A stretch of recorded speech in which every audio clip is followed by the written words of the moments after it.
Good morning, very good morning सबके लिए। कैसे हैं? हाँ भाई, ऑडियो वीडियो क्लियर है सबके पास? क्लास नहीं आ रही है? शिखा सक्सेना बोल रही है कि सर क्लास नहीं आ रही है। ऐसा कैसे कह सकते हैं कि क्लास नहीं आ रही है? क्लास आ जानी चाहिए आपके पास अब तो। आप ऐसा नहीं कह सकते कि क्लास नहीं आ रही है।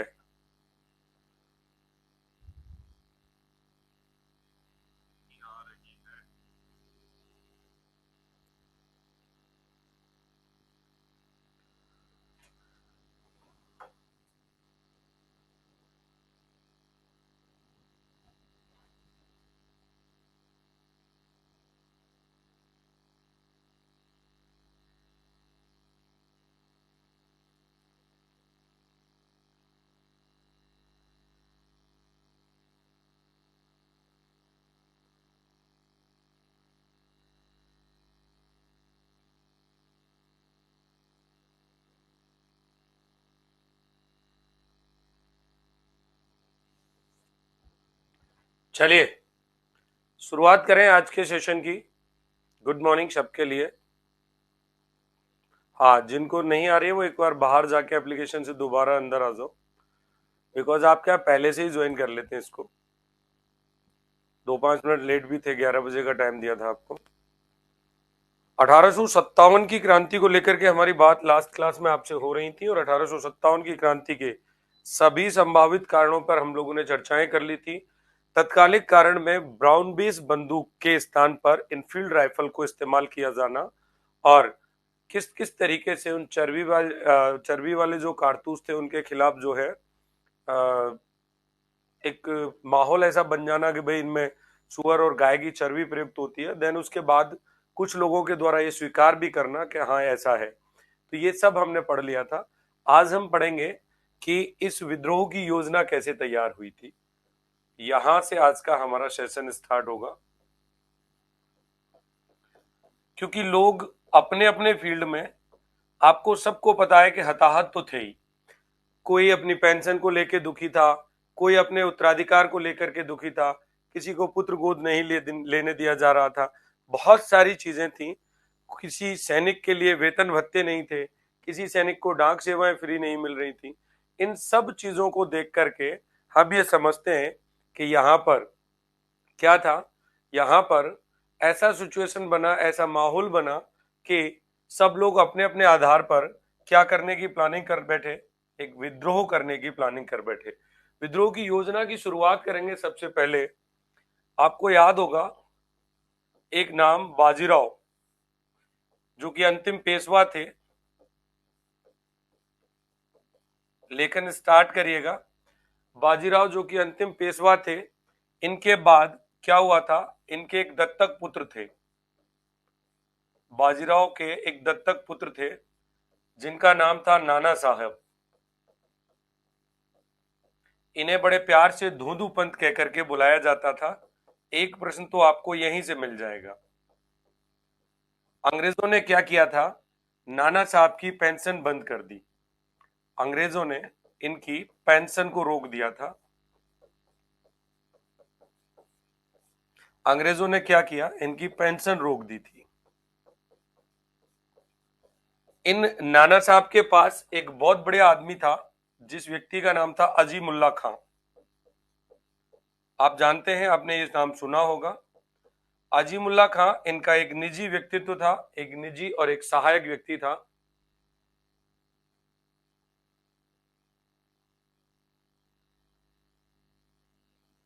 सुनिएगा ध्यान से। पीवाईक्यू की क्लास आज हम स्टार्ट कर लेंगे, कोई दिक्कत नहीं है। अजीमुल्ला खां को नाना साहब ने इंग्लैंड भेजा था। और इंग्लैंड क्यों भेजा था? पेंशन को बढ़वाने के लिए, यानी पेंशन प्रारंभ करवाने के लिए, कि भाई आप जाकर के इंग्लैंड जाओ। इंग्लैंड भेजने के बाद अजीमुल्ला खां इंग्लैंड से कोई परिणाम वापस लेकर के नहीं आए, कोई परिणाम नहीं निकलता है। अंग्रेजों ने इनको स्पष्ट मना कर दिया। जब परिणाम नहीं निकला तो अजीमुल्ला खां क्या कर रहे थे? जब अजीमुल्ला खां वापस आ रहे थे तो रास्ते में जब हम कहीं किसी के यहाँ जाते हैं और किसी बड़ी उम्मीद से जाते हैं और वो व्यक्ति हमसे उस काम के लिए मना कर देता है तो हमारे दिलो दिमाग में टसन पैदा हो जाता है कि देख लूंगा तुझे अपने तरीके से, तेरी हिम्मत कैसे हो गई मुझे मना करने की। तो अजीमुल्ला खां के अंदर एक जोश आ गया कि यार इन अंग्रेजों का कुछ ना कुछ करना पड़ेगा। इन्होंने इनसे बड़े प्यार से आकर के हमने यहाँ तक भी रिक्वेस्ट किया लेकिन इन्होंने हमारी ये रिक्वेस्ट भी नहीं मानी। तो अजीमुल्ला खां ने क्या किया, जब अजीमुल्ला खां लौट रहे थे तो ये अरब देशों में भ्रमण करने गए। ये अरब देशों में गए। कहां पर गए थे? ध्यान रखना ये क्वेश्चंस बहुत डीपली पूछा जा सकता है। जब इंग्लैंड से अजीमुल्ला खां लौट रहे थे तो इनको अरब देश गए, यानी ये अरब देश जा करके आए और अरब देश में इन्होंने अरब देशों में गए और वहां इन्होंने 31 मई को क्रांति की एक योजना तैयार की।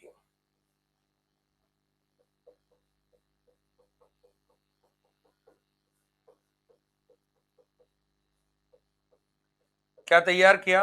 क्रांति की एक योजना तैयार की और ये कहा कि भाई 31 मई को हम क्या करेंगे, क्रांति करेंगे और जनता को उस क्रांति के प्रचार की जिम्मेदारी सौंपी गई जिसके लिए इन्होंने रोटी और कमल का इस्तेमाल किया था। जनता को उसके लिए जो जिम्मेदारी सौंपी गई उस जिम्मेदारी के तहत इन्होंने रोटी और कमल का इस्तेमाल किया। क्रांति के प्रचार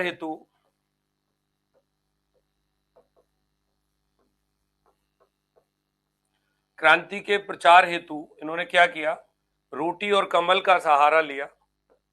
रोटी और कमल ये दो चीजें एक प्रतीक चिन्ह के तौर पर यहां पर आई। ये दो चीजें एक प्रतीक चिन्ह के तौर पर आती हैं। तो 1857 की क्रांति का प्रतीक चिन्ह क्या हो जाएगा? रोटी और कमल हो जाएगा। गुड मॉर्निंग सबके लिए। अब ये रोटी कमल वाली कहानी क्या थी, इसमें भी एक चीज समझना आप, ठीक है ना। कमल का फूल सभी विद्रोही सैन्य टुकड़ियों में पहुंचाया जाता था।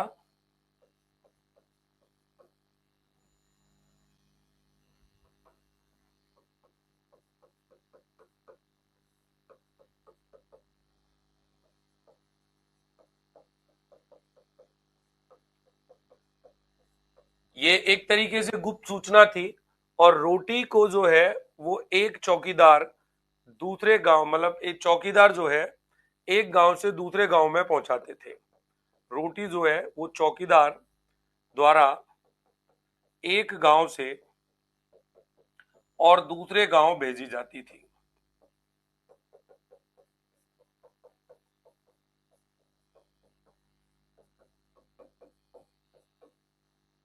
सिचुएशन ये थी, इस तरीके से इन लोगों ने क्या किया था, इस 1857 की क्रांति का प्रचार किया था। हम इस बात को ही लेकर के चल रहे थे कि भैया ये जो योजना है वो कैसे रहेगी, ठीक है ना।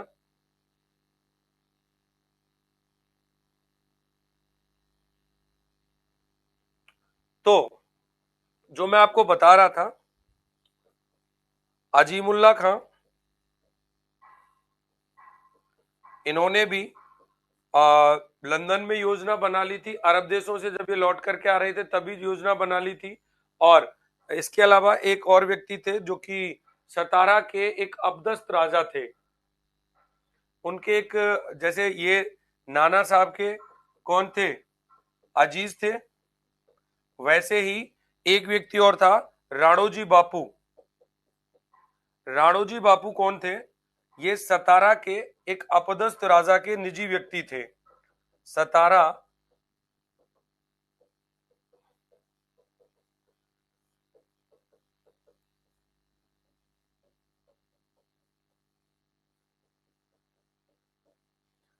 ये बात समझ में आई कि आपको अजीमुल्ला खान नाना साहब की तरफ से थे और ये जो व्यक्ति है राणोजी बापू, ये सतारा के अपदस्थ राजा का एक निजी व्यक्ति हुआ करता था। और इन्होंने क्या किया था, लंदन में क्रांति की योजना बनाई थी। लंदन में क्या बनाया था? क्रांति की योजना बनाई थी। और मैंने आपको ये बताया था कि जो डेट निश्चित की गई थी वो 31 मई निश्चित की गई थी। 31 मई की जो डेट है वो 1857 में सुनिश्चित की गई थी। लेकिन क्या परिस्थितियां घटी थी, क्या ऐसे माहौल बने थे कि 1857 का ये महाविद्रोह 1857 में इस 31 मई से पहले ही फूट गया? क्या सिचुएशंस थी, आप समझेंगे मेरे साथ। लिखिए इसको फटाफट से।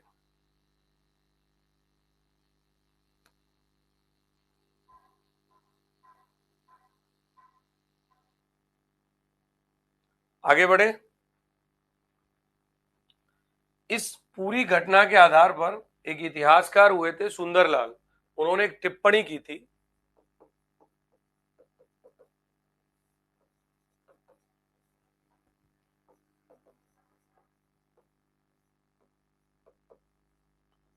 इन्होंने एक टिप्पणी की थी इस घटना को लेकर के, और क्या टिप्पणी की थी उसको समझिएगा।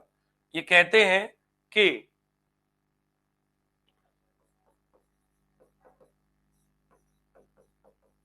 इस राष्ट्रीय प्रयत्न की तह में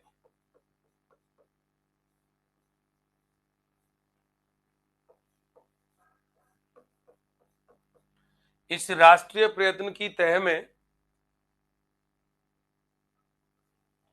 उतनी ही गहरी योजना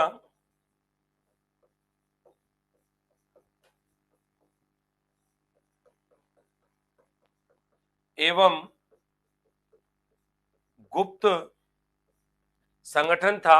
इस राष्ट्रीय प्रयत्न की तह में उतनी ही गहरी योजना और एक गुप्त व्यापक व्यापक गुप्त ज्यादा सही रहेगा, एवं एक व्यापक गुप्त संगठन था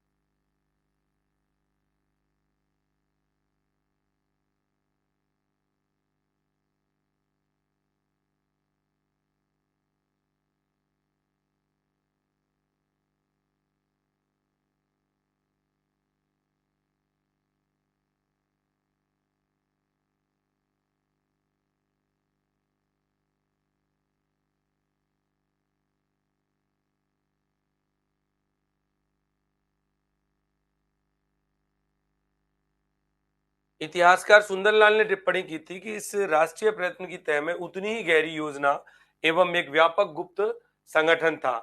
जहां तक पता चलता है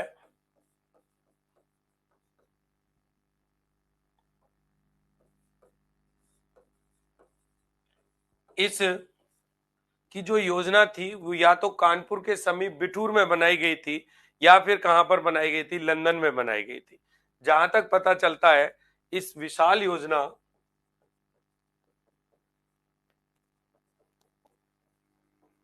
का सूत्रपात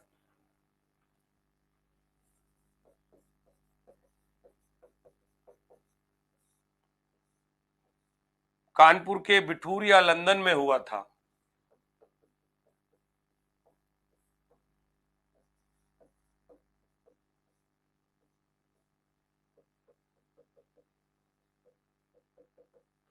कानपुर के बिठूर या लंदन में हुआ था।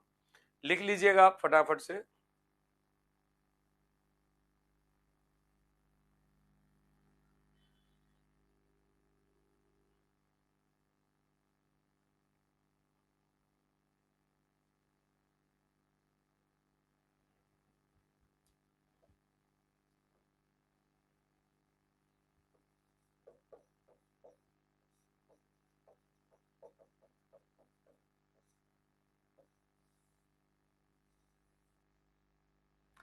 क्रांति के समय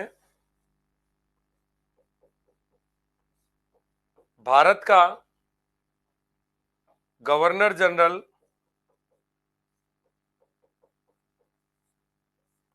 लॉर्ड कैनिंग था।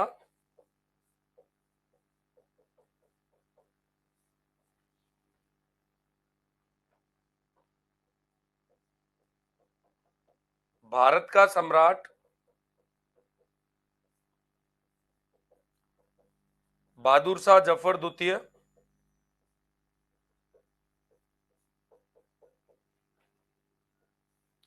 इसके अलावा इसमें क्वेश्चंस पूछे जाते हैं कि इंग्लैंड का प्रधानमंत्री कौन था और इंग्लैंड की महारानी कौन हुआ करती थी। तो इंग्लैंड की महारानी कौन थी?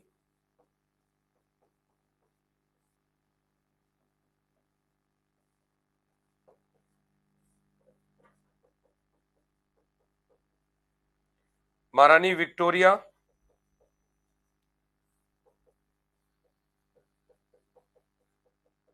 और एक पूछा जाता है इंग्लैंड का पीएम कौन था?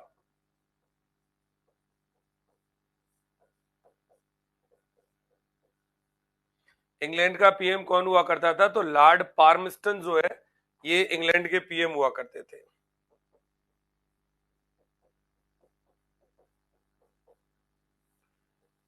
ये 4 सवाल यहां से बन जाते हैं, आप लिख लीजिएगा, फिर आगे बढ़ते हैं।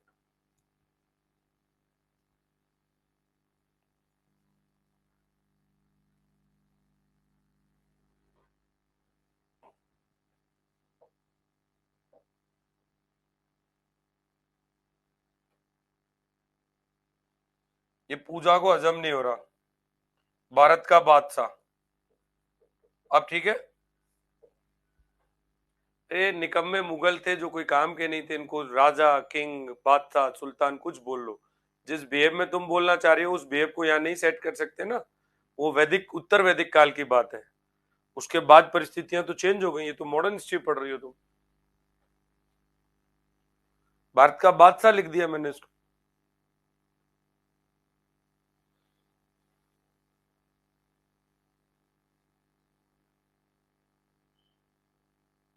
आगे बढ़े।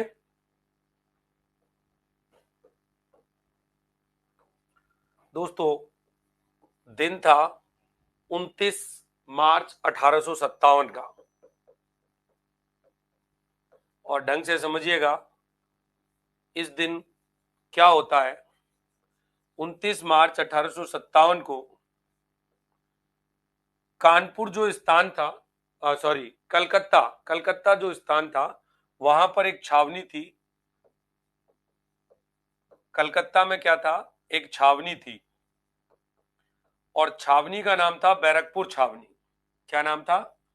एक छावनी थी बैरकपुर छावनी। और इस बैरकपुर छावनी में जो सैन्य टुकड़ी रहती थी वो कौन रहती थी? वो रहती थी 34वीं नेटिव इन्फेंट्री। कौन थी? बैरकपुर छावनी में 34वीं नेटिव इन्फेंट्री रहती थी।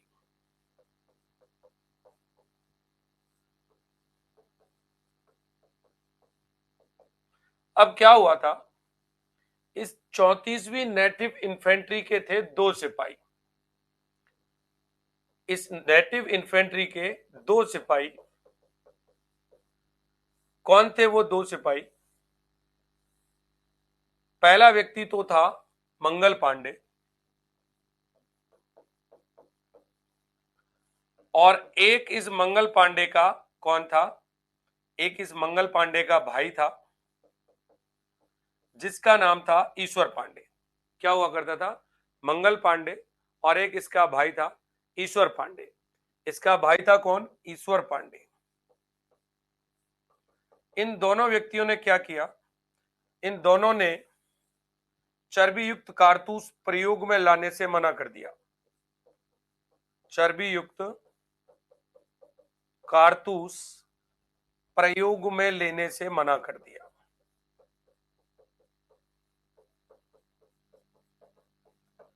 क्या कर दिया? चर्बी युक्त कारतूस प्रयोग में लेने से मना कर दिया कि साहब हम इनको यूज नहीं करेंगे। बात समझ में आई आपको? अब क्या हुआ था? जैसे ही इन्होंने मना किया तो थोड़ी सी कहा सुनी हुई। कहा सुनी जब हुई तो मंगल पांडे ने क्या किया?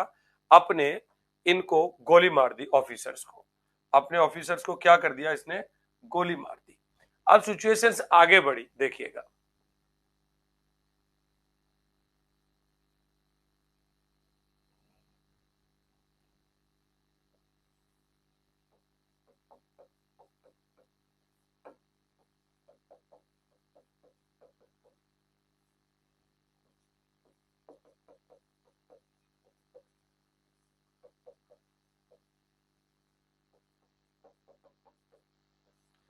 दो व्यक्ति थे, एक तो सार्जेंट था,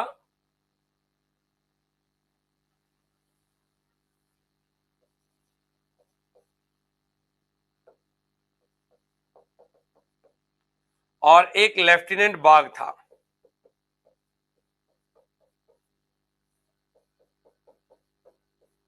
इन दोनों को मंगल पांडे ने क्या कर दिया, गोली मार दी। मंगल पांडे ने क्या कर दिया, इन दोनों को गोली मार दी।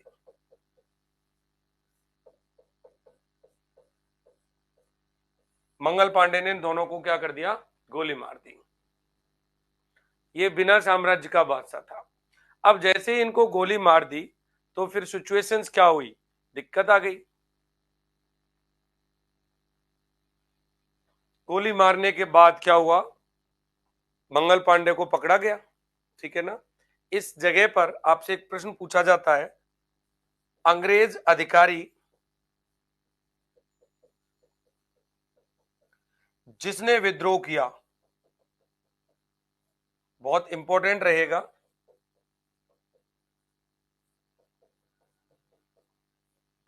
वो व्यक्ति कौन था, उसका नाम हुआ करता था कैप्टन गार्डेन। क्या नाम था, कैप्टन गार्डेन। यानी कि ये एकमात्र ऐसा अंग्रेज था जिसने अंग्रेजों के साथ क्या किया था, विरोध किया था, इनका विद्रोह किया था। कारण क्या था कि ये मंगल पांडे का दोस्त था, मंगल पांडे का क्या था, मित्र था। आप इस बात को लिख सकते हैं, समझिएगा। अंग्रेज अधिकारी जिसने विद्रोह किया अंग्रेजों के खिलाफ, तो वो कैप्टन गार्डेन था। कारण क्या था कि ये मंगल पांडे का मित्र हुआ करता था। आपको ये दोबारा समझना है। 29 मार्च 1857 का दिन था। कलकत्ता की एक छावनी थी जिसे बैरकपुर छावनी कहते हैं। यहाँ पर 34वीं नेटिव इन्फेंट्री सैन्य टुकड़ी रहती थी। इस नेटिव इन्फेंट्री के दो सिपाही थे, ईश्वर पांडे और मंगल पांडे। मंगल पांडे का भाई था ईश्वर पांडे। इन्होंने क्या किया, चर्बी युक्त कारतूस प्रयोग में लेने से मना कर दिया। जब कहासुनी हुई तो इसने दो अंग्रेज अधिकारी सार्जेंट ह्यूशन और लेफ्टिनेंट बाग को गोली मार दी। गोली मार दी। गोली मारने के बाद आपको यहाँ ये समझना है कि इस पूरे काम में, इस पूरी वारदात में इसका जो सहयोगी बना रहा मंगल पांडे का, वो कौन बना रहा, ये बना रहा, ठीक है ना। सुनिएगा, अब ये घटना थी 29 मार्च की। समय थोड़ा आगे बढ़ा। समय जब थोड़ा आगे बढ़ा तो 6 अप्रैल के दिन क्या हुआ, 6 अप्रैल 1857, 6 अप्रैल 1857 को मंगल पांडे का कोर्ट मार्शल हुआ। क्या हुआ, मंगल पांडे को कोर्ट के सामने लाया गया और मंगल पांडे का क्या हुआ भैया, कोर्ट मार्शल हुआ। और कोर्ट मार्शल फौज में एक नियमावली होती है जिसके तहत क्या किया जाता है, कोई भी न्याय किया जाता है, ठीक है ना। तो इसका क्या हुआ, कोर्ट मार्शल हुआ था। अब जो कोर्ट मार्शल हुआ था इनका, तो इस कोर्ट मार्शल में भी आपको यह बता देता हूं मैं कि इस कोर्ट मार्शल की जो अध्यक्षता की थी, वो 34वीं जो रेजिमेंट थी उसका एक सूबेदार था, सूबेदार मेजर था, जिसका नाम था जवाहरलाल तिवारी, ठीक है ना। ये जवाहरलाल तिवारी नाम के व्यक्ति ने इस कोर्ट मार्शल की अध्यक्षता की थी। और ये व्यक्ति इसी 34वीं इन्फेंट्री का सूबेदार मेजर था। 34वीं इन्फेंट्री का क्या था, सूबेदार मेजर था। मंगल पांडे के खिलाफ सुनवाई इस व्यक्ति ने की, कोर्ट बिठाया गया मंगल पांडे के खिलाफ, ठीक है ना।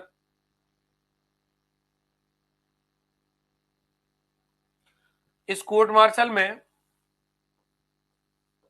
अंग्रेजों की तरफ से, इस कोर्ट मार्शल में अंग्रेजों की तरफ से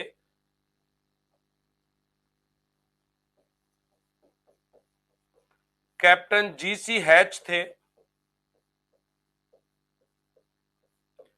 कैप्टन जीसी हैच हुआ करते थे।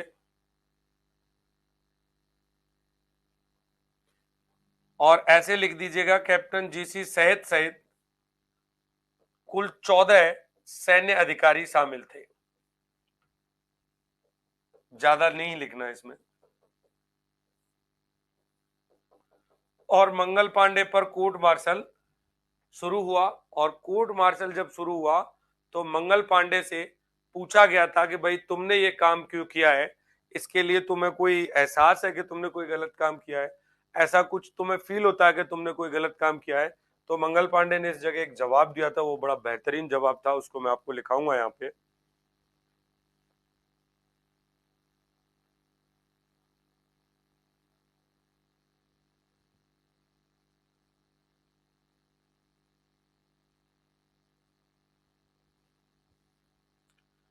इस आधार पर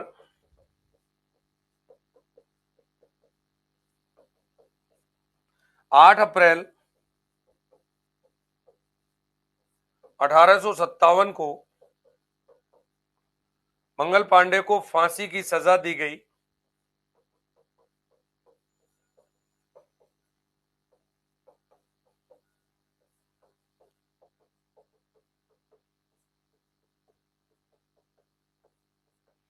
और मंगल पांडे 1857 की क्रांति के प्रथम शहीद कहे जाते हैं। मंगल पांडे 1857 की क्रांति के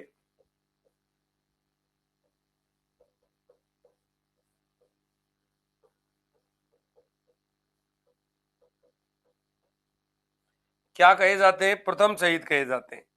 ये याद रखना है आपको। तो फाइनली मंगल पांडे का चैप्टर एंड हुआ भाई, उसको दिक्कत आ गई।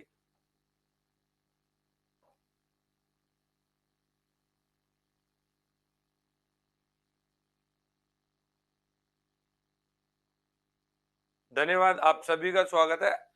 आप गलतफहमी में हो कि इतना अच्छा कोई नहीं पढ़ा सकता। आप सक्सेसफुल होइए, आप भी इतना ही अच्छा पढ़ाएंगे, मेरी तरह ही पढ़ाएंगे। और आप सब ने मुझसे ये वादा किया हुआ है कि सर हम हमारे स्टूडेंट के साथ बढ़िया काम करेंगे आगे जा करके। लिखिएगा इसको, आगे बढ़ते हैं।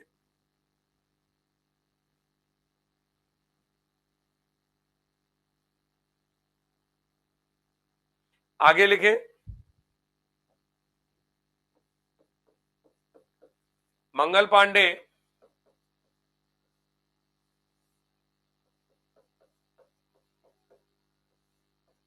उत्तर प्रदेश के गाजीपुर का रहने वाला था और इसको अब बलिया के नाम से जाना जाता है। बलिया यूपी है क्या कोई बच्चा वहां से? उत्तर प्रदेश के गाजीपुर निवासी था मंगल पांडे और अब इसको क्या जाना जाता है? इसको अब बलिया के नाम से जाना जाता है। मंगल पांडे को आताताई कहा था। इतिहासकार होम्स ने कि भैया ये आदमी आताताई है। इतिहासकार होम्स ने मंगल पांडे को क्या कह दिया है? आताताई कह दिया है। और फांसी पर जाने से पहले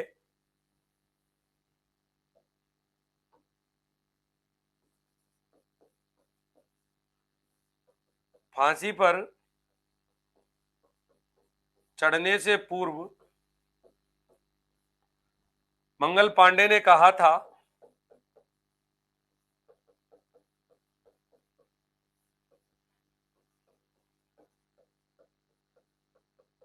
क्या कहा था? सुनिएगा ध्यान से। मंगल पांडे का स्टेटमेंट ये था, मंगल पांडे का स्टेटमेंट ये था कि मैंने जो कुछ भी किया है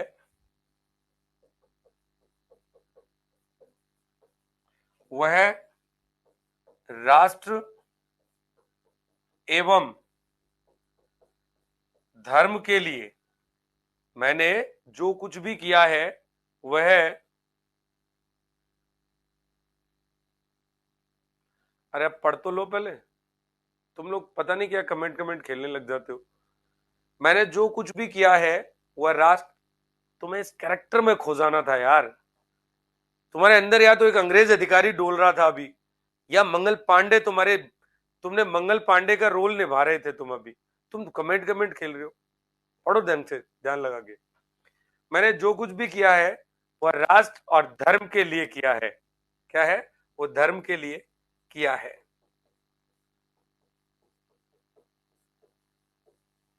मुझे अंग्रेजों से कोई व्यक्तिगत द्वेष नहीं है। मुझे अंग्रेजों से कोई व्यक्तिगत द्वेष नहीं है।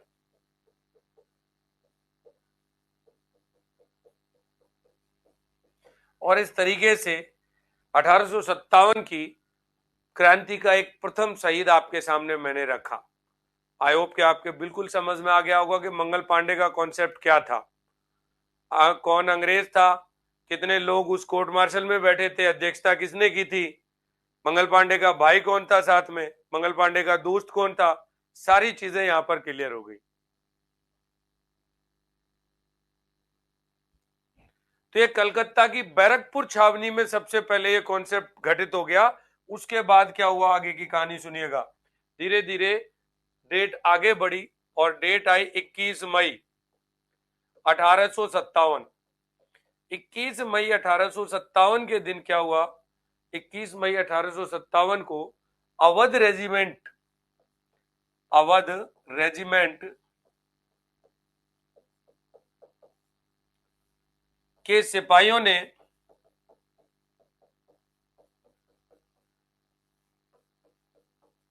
कारतूसों का प्रयोग करने से मना कर दिया।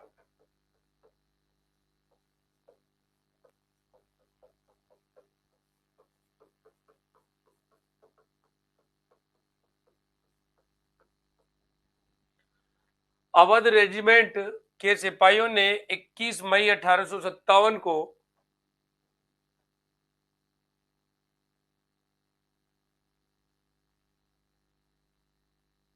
यही रखना है। जीवंत वर्णन तो आपको सीखना पड़ेगा ना बेटा, फिर आप, ये हमारे बच्चे कमेंट कमेंट खेलने लग जाते हैं।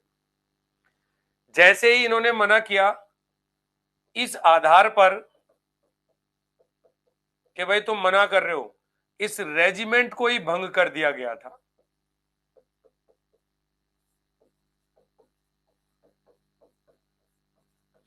अब एक सेना की टुकड़ी समाप्त कर दी, यानी इस आधार पर इस रेजिमेंट को भंग कर दिया गया। हमसे पूछा जा सकता है कि इस रेजिमेंट को भंग किया गया था, तो अवध रेजिमेंट को भंग कर दिया गया। ठीक है ना। फिर भाई साहब एक डेट और रह गई इसमें, 24 अप्रैल की। हम मई में आ गए। 24 अप्रैल के दिन क्या हुआ था? 24 अप्रैल 1857 को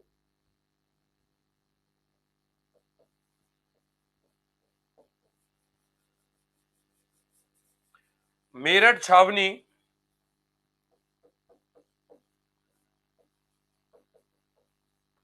और मेरठ छावनी के घुड़सवार सैनिकों ने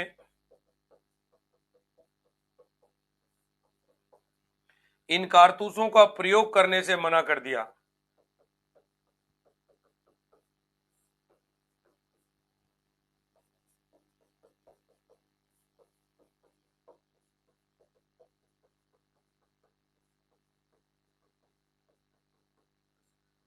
घुड़सवार सैनिकों ने मेरठ छावनी के आसपास मना कर दिया। ये उस पूरे कॉन्सेप्ट को लेकर के धीरे धीरे कहानी आगे बढ़ी। भाई साहब अब सिचुएशंस क्या थी, अब जो हम टॉपिक पढ़ेंगे इसमें, वो पढ़ेंगे एक एक करके इस क्रांति के प्रमुख स्थलों को लेकर के। Good afternoon.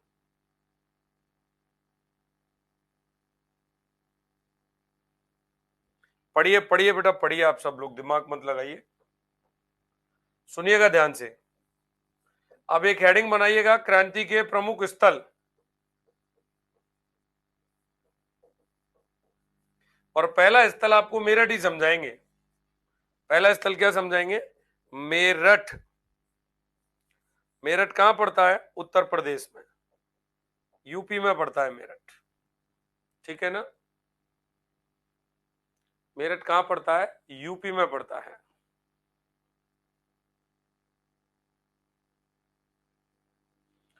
देखिए आगे बढ़ते हैं। मेरठ में जो सिचुएशंस थी वो क्या थी?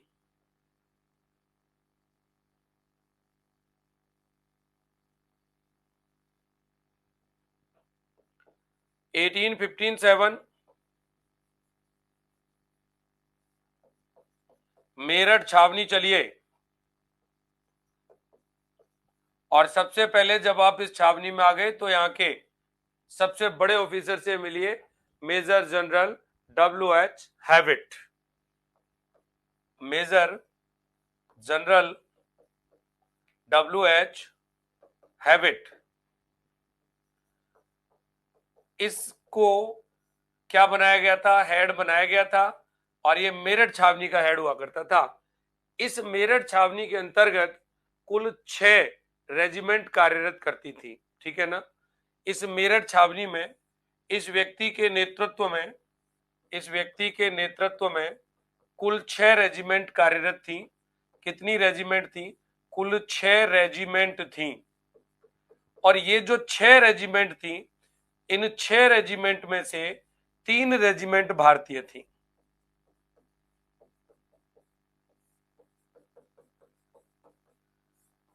मेरठ का बैकग्राउंड समझा रहा हूं आपको। 3 रेजिमेंट क्या थी? भारतीय हुआ करती थी, ठीक है ना।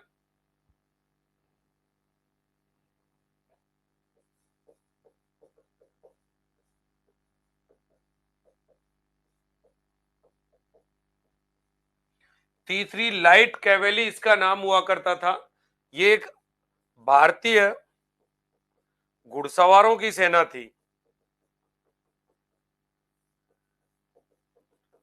जो अंग्रेजों के लिए कार्य करती थी। सेकंड नंबर की थी यहां पर 20वीं नेटिव इन्फेंट्री,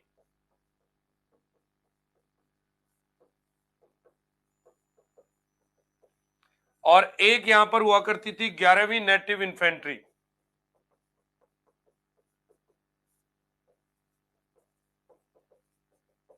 ध्यान से सुनिए, 11वीं नेटिव इन्फेंट्री।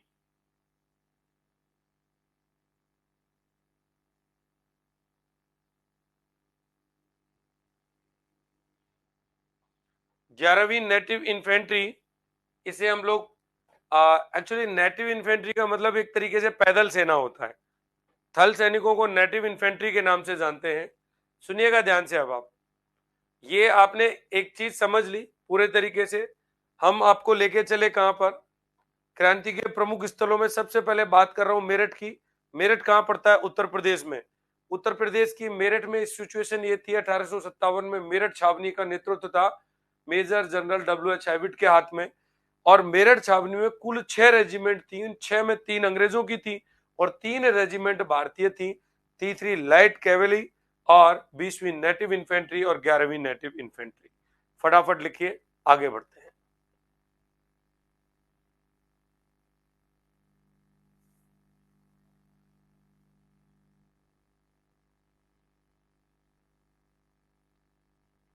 आगे बढ़े।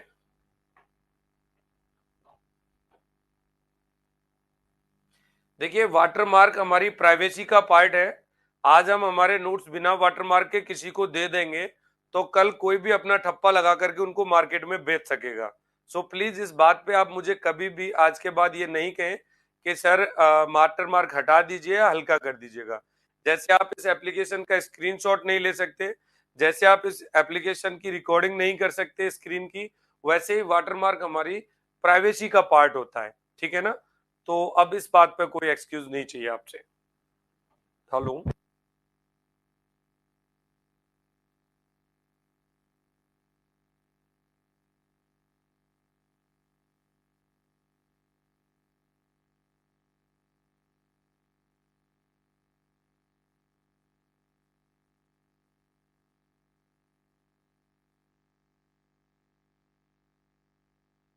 गीता संजीवनी की PDF का प्रॉब्लम आज कर देंगे बेटा, कोई दिक्कत नहीं है, आज बता दूंगा। आपसे हो नहीं पा रहा है। एक वीडियो मैंने कुछ दिन पहले भी डाला था आपको कि PDF कैसे डाउनलोड करते हैं, आपको मैंने बताया था। आपको मैंने बताया था, लेकिन वो वीडियो आप देख सकते हैं, आपके बैच में पड़ा होगा, ठीक है ना। तो अभी आप लिखिएगा इसको ध्यान से। तीसरी लाइट कैवली, 20वीं नेटिव इन्फेंट्री और 11वीं नेटिव इन्फेंट्री। अब देखिए क्या है, मेरठ का सीन समझते हैं। मेरठ में एक बाबा जी थे, बाबा जी बड़े फकीर किस्म के थे भाई साहब, और हाथी पर घूमते थे। मेरठ में क्या थे, देखिए ढंग से, मेरठ में या मेरठ के आसपास बड़ा मजेदार सीन था। मेरठ के आसपास हाथी पर एक फकीर घूमता था, हाथी पर एक फकीर क्या करता था, घूमता था। और जब वो हाथी पर घूमता रहता था तो दूर से सिपाहियों को उकसाता था। जब वो हाथी पर घूमता था तो ये क्या करता था, भारतीय सैनिकों को उकसाता था।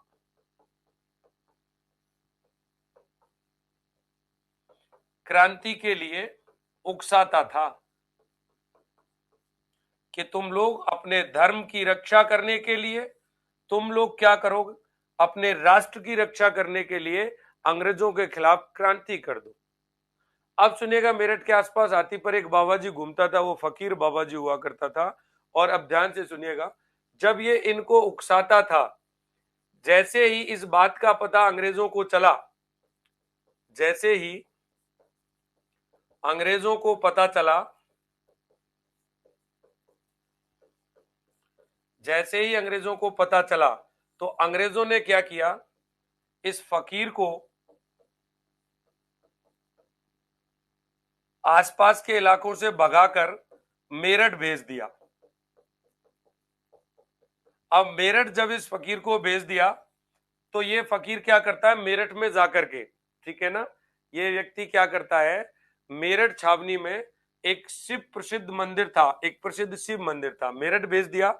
और यहाँ एक छावनी थी, जो मेरठ अपने आप में एक छावनी थी, इसमें काली पलटन नाम का एक मंदिर था, काली पलटन नाम का एक शिव मंदिर था। और इस शिव मंदिर पर वो फकीर जाकर के पूजा पाठ और प्रवचन देने लग गया। ये फकीर अब इस शिव मंदिर पर क्या कर रहा है, प्रवचन दे रहा है भाई साहब, प्रवचन देता था। इस काली पलटन मंदिर के पास एक कुआं था, क्या था, एक कुआं था। और इस कुएं पर क्या होता था, भारतीय सैनिक पानी पीने आते थे। भारतीय सैनिक कहां आते थे, पानी पीने आते थे, बिस्लरी की बोतल तो मिलती नहीं थी। और जब भारतीय सैनिक पानी पीने आते थे तो ये उनको वहां पे उकसाता था। ये क्या करता था, ये इनको वहां पर उकसाता था कि भाई तुम्हारा धर्म भ्रष्ट है, ठीक है ना। ये जो काली पलटन मैंने आपको बताया है शब्द, ये शिव मंदिर था यहां पर। ये काली पलटन जो शब्द है, ये अंग्रेजों ने भारतीयों के लिए प्रयोग किया था।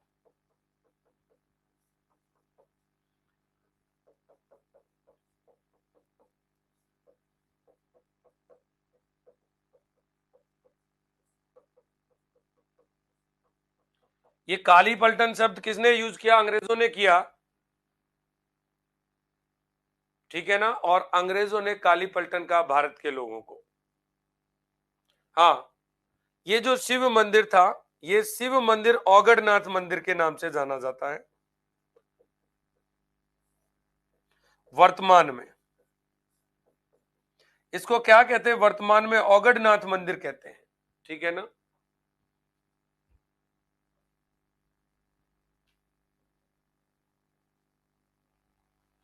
अब पानी पीने आते थे, तभी साधुओं ने यह कहते हुए कि तुम्हारा धर्म भ्रष्ट है,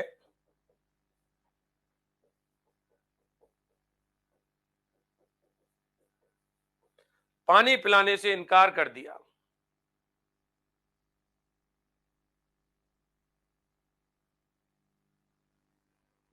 तभी साधुओं ने कहते हुए कि तुम्हारा धर्म भ्रष्ट है, पानी पिलाने से इनकार कर दिया।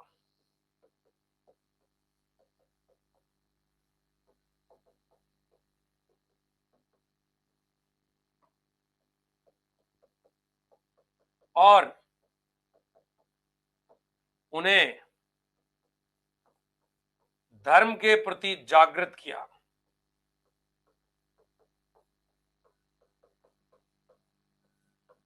अर्थात उनको समझाया कि मूर्ख आदमियों, तुम हमारे कुएं से पानी पी रहे हो, तुम क्या कर सकते हो? तुमने तो सूअर की चर्बी और गाय की चर्बी को क्या अपने मुंह से काटा हुआ है? आपने राइफल में जो इनफील्ड जो राइफल है उसमें क्या लगाया है? उसमें जो कारतूस लगाया है उसकी मस्कट को जब तुमने काटा है तो वो दिक्कत है। ठीक है ना?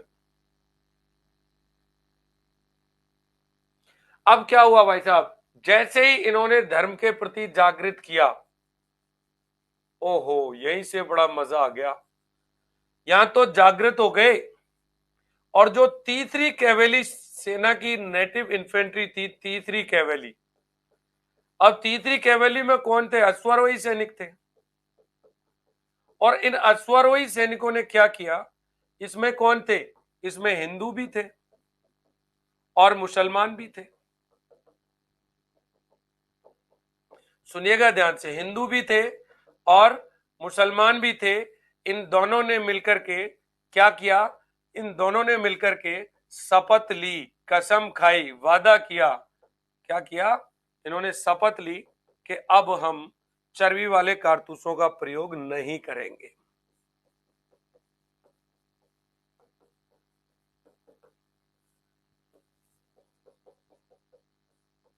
तो साधु हो गए सफल। देखिए कहानी कनेक्टेड है, अगर आप समझना चाहेंगे तो दिमाग में बढ़िया सीन चल रहा होगा। ठीक है ना? कैवेली उस बटालियन का नाम था। कमेंट करने से आपको फुर्सत मिलेगी तो पढ़ोगे। आपने मेरी पुरानी क्लासेस नहीं देखी, मैं लाइव क्लास में बच्चों को फटकार देता हूँ और फिर उनको लगता है कि सर आप एंग्री होकर के पढ़ाते हैं। अभी पूरा जो दिमाग चल रहा है पढ़ाने में, उसको अस्त व्यस्त करने का प्रयास मत करो। सेकंड वार्निंग दे चुका हूं आपको। अदरवाइज मैं क्लास स्टॉप कर दूंगा। शाम को 5 बजे मिलेंगे।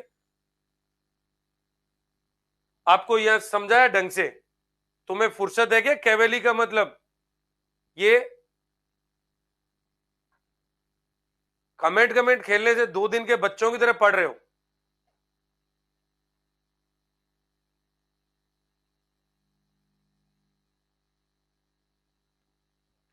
अब इन्होंने क्या किया?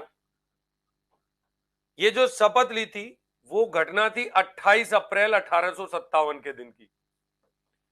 28 अप्रैल 1857 तक परिस्थितियां भारतीय टुकड़ियों में इस तरीके से फैल चुकी थी। भारतीय टुकड़ियों में इस तरीके से क्या है, ये सारी सिचुएशन फैल चुकी थी। और ध्यान से सुनिए, इसके बाद 28 सॉरी, ये 18 अप्रैल नहीं, 23 अप्रैल लिखिए इसको, 23 अप्रैल। तो 23 अप्रैल 1857 को क्या हुआ था? 23 अप्रैल 1857 को इन हिंदू और मुसलमान दोनों सैनिकों ने, जो तीसरी कैवेली के सैनिक थे, चर्बयुक्त कारतूस प्रयोग नहीं करने की शपथ ले ली कि भाई हम नहीं करेंगे, पक्का नहीं करेंगे।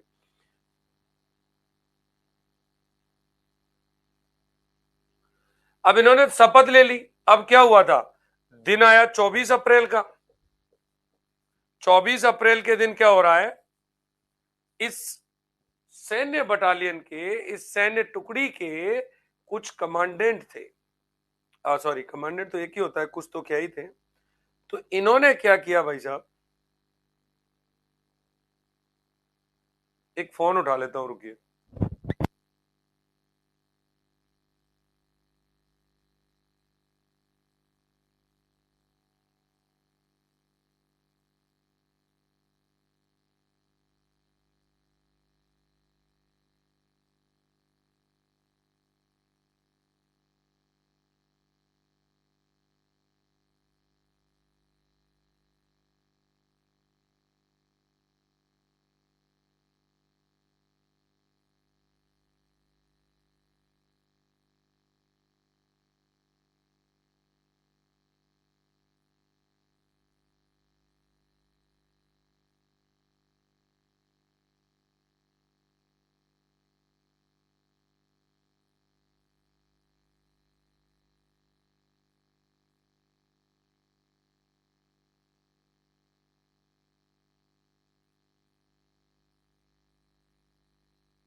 आगे बढ़े।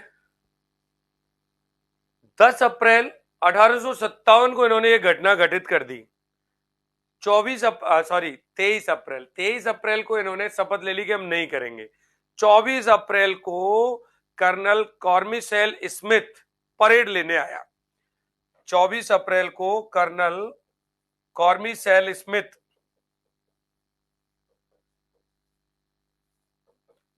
ये घटना इसी तीसरी कैवेली की चल रही है।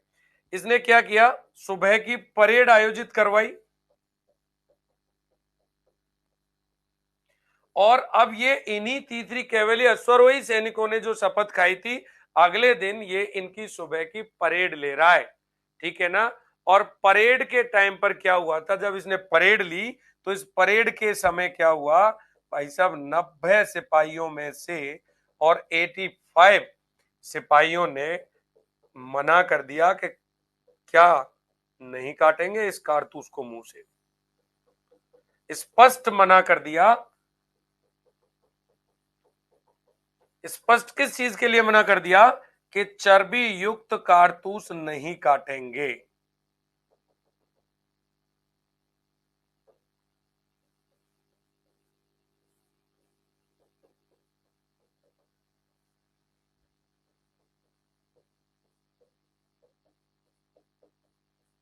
बात समझ में आई क्या? ये वही 85 सिपाही हैं जिनके साथ अब भगदड़ मचेगी, ये वही 85 सिपाही हैं। तो इन्होंने मना कर दिया, ठीक है ना।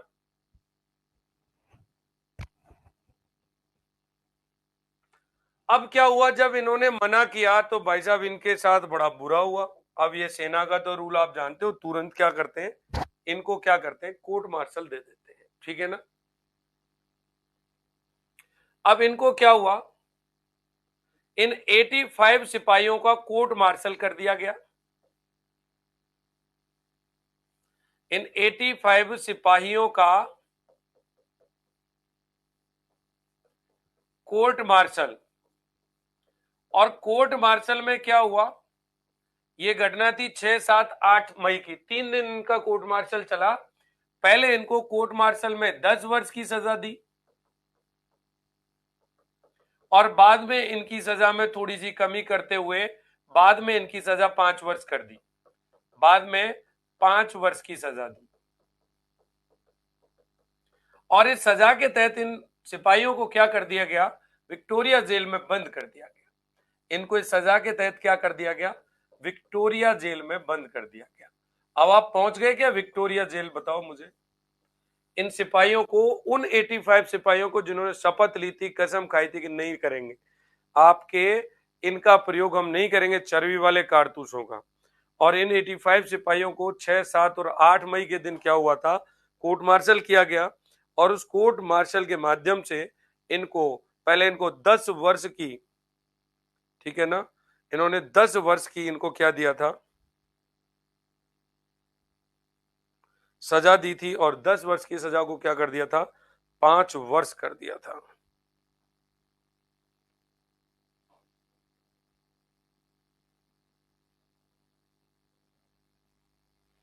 आगे बढ़े, चलिए, मजा आ रहा है नहीं आ रहा पढ़ने में?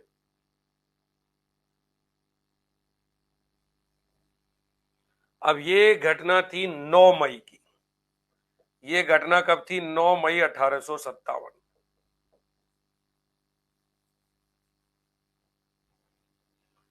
वैसे तो तारीख 31 मई सुनिश्चित थी,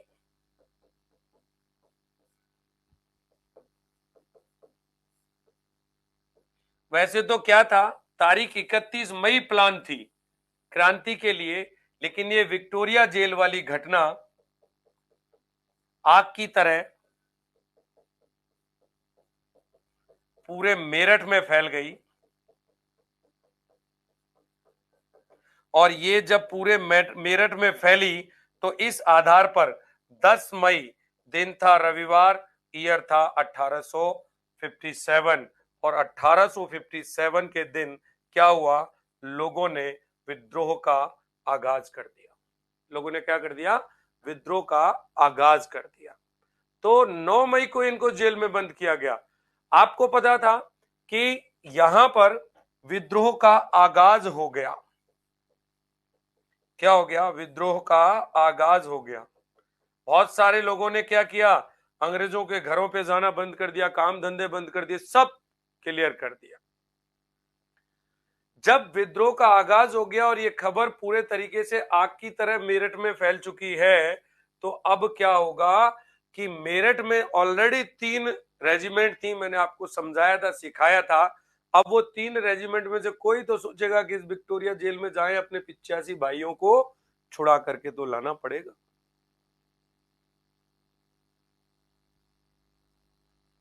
और फिर क्या था, वो जो 2 टुकड़ियां बच रही थी ना मेरठ वाली, ये तीसरी कैवेली ने तो कर दिया था क्या पूरा कांड। इन्होंने मना कर दिया, ये तो 10 आदमी बंद हो गए जेल में जाकर के।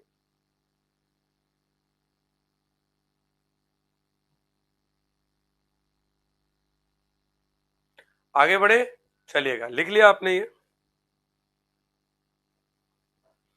दिन था 10 मई, समय था शाम के 6:30 बजे, 6:30 PM। 10 मई, समय 6:30 PM। क्या हो रहा था? यहां पर एक परेड चल रही थी। क्या चल रही थी? परेड चल रही थी।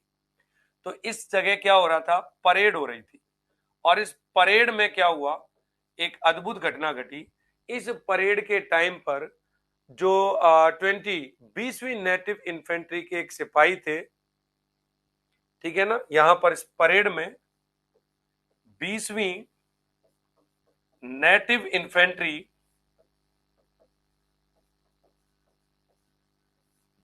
के एक सिपाही ने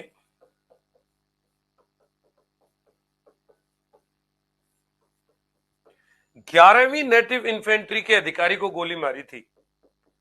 11वीं इन्फेंट्री के एक अधिकारी थी, मतलब कमांडेंट थे, के कमांडेंट कर्नल, 11वीं नेटिव इन्फेंट्री के commandant colonel John Finnis, colonel John Finnis. और इस कर्नल जॉन फिनिस को इसने क्या कर दिया? गोली मार दी। और जैसे ही इसने गोली मारी तो दोस्तों क्या हुआ? प्रथम भारतीय स्वतंत्रता संग्राम का आगाज हो गया। प्रथम भारतीय स्वतंत्रता संग्राम का आगाज हो गया।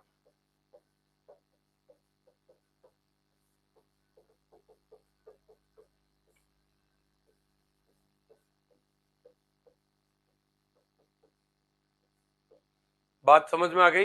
लिखिएगा फटाफट से।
Okay okay okay okay.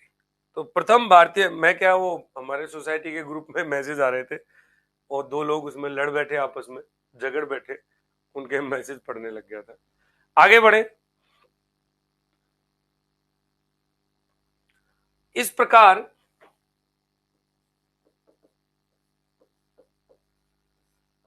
सबसे पहले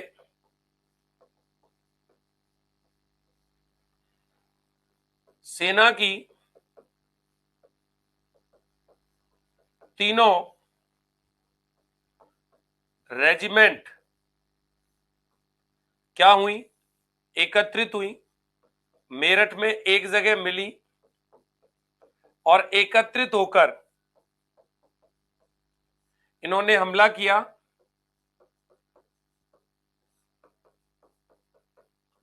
विक्टोरिया जेल पर।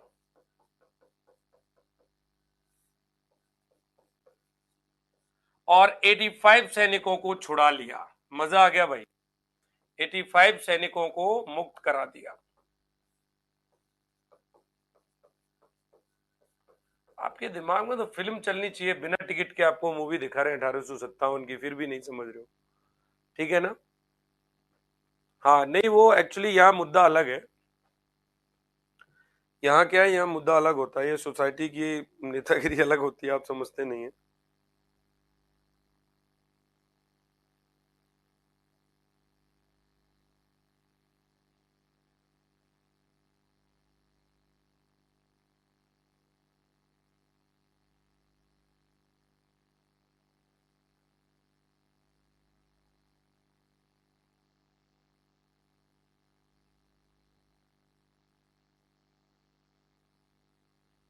आगे बढ़े, लिखिएगा।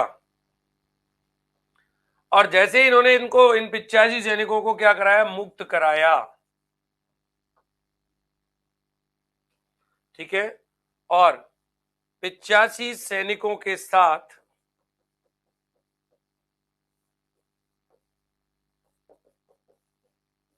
इन्होंने क्या किया, दिल्ली की ओर कूच कर दिया।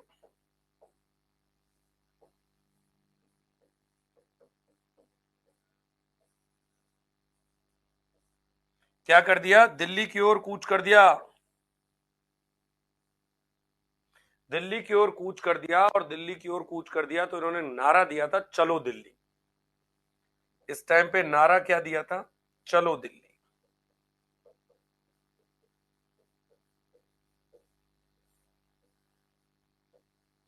इन्होंने नारा दिया था, चलो दिल्ली। लिखिए फटाफट, आप इसी तरीके से डायग्राम बना करके लिखते चले।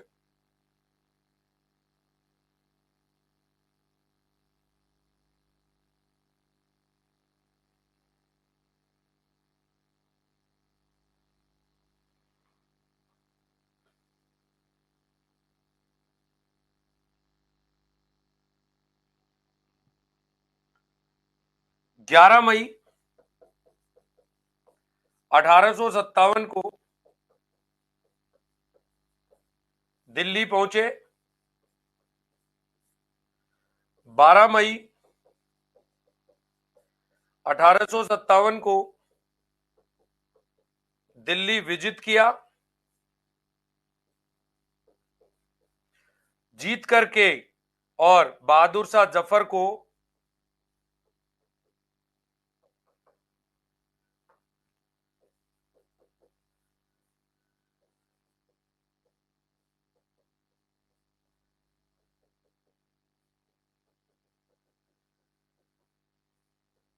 इन्होंने भारत का सम्राट घोषित कर दिया था। क्या किया, 12 मई को इन्होंने दिल्ली को जीत लिया और बहादुर शाह जफर को क्या कर दिया, इन्होंने भारत का सम्राट घोषित कर दिया। भारत का सम्राट घोषित कर दिया था।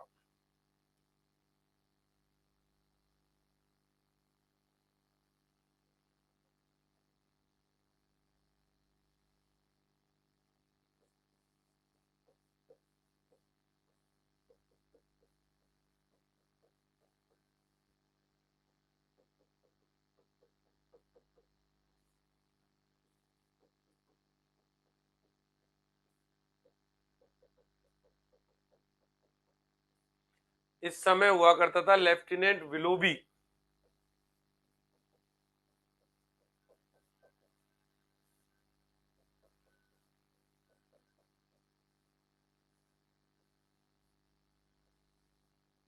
क्या हुआ करता था, लेफ्टिनेंट विलोबी। ये प्रयास कर रहा है अंग्रेजों को लेकर के, लेकिन ये कुछ कर नहीं पा रहा। ठीक है ना? तो भारत में क्रांति की शुरुआत क्या हुई थी, मेरठ से हुई थी, और आई थिंक मेरठ का सीन क्लियर होगा कि किस किस तरीके से मेरठ से पहले मंगल पांडे बहुत पहले बिगुल बजा चुके थे बैरकपुर छावनी में, और अब धीरे धीरे हम कहाँ आ गए हैं, आपको पता है, हम दिल्ली पहुंच चुके हैं। अब थोड़ा सा दिल्ली घुमा लेते हैं, आपको बताओ क्या कहते हो, दिल्ली घूम ले? चलिए दिल्ली घुमाते हैं आपको, ध्यान से सुनना। अब सेकंड जो स्थान है ना, वो दिल्ली आएगा। दिल्ली की सिचुएशंस क्या थी? सिपाहियों ने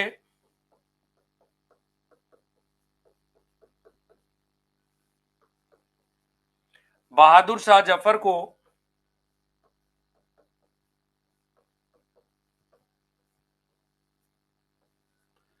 बहादुर शाह जफर को अपना नेता चुना।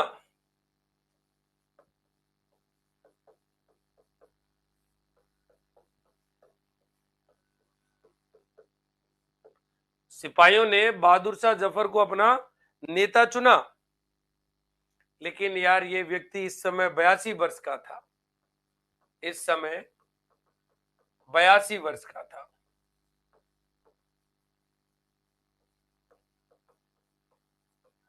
और 82 वर्ष का अगर नॉर्मल एक गरीब घर का, एक आम परिवार का कोई बुढ़ा आदमी है ना, तो वो चैन से जीवन यापन कर लेगा। लेकिन एक रईस जिसने बादशाहत देखी और वो 82 वर्ष की उम्र में कुछ नहीं है ना उसके पास, तो जवानी के दिनों को याद कर करके ही दुखी होता है, फिर उसका मन नहीं लगता कोई काम करने में। तो ये 82 वर्ष का था, इसने कहा यार मेरे बस की बात नहीं है। ये 82 वर्ष का हुआ करता था, तो इसने क्या किया, ये दिल्ली की गद्दी पर बैठना नहीं चाहता था, तो इसने क्रांति का नेतृत्व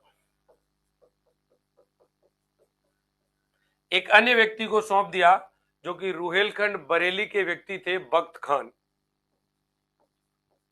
रुहेलखंड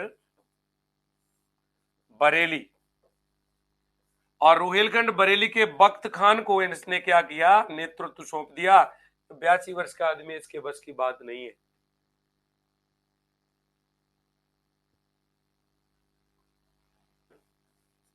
और इस व्यक्ति को पदवी दी साहब आलम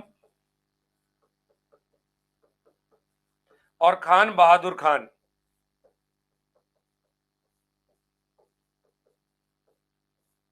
मतलब दो बढ़िया बढ़िया पदवी देके चढ़ा दिया कि मरना है तो तू मर, मेरे बस की बात नहीं है। बात आई क्या समझ में, बताओ?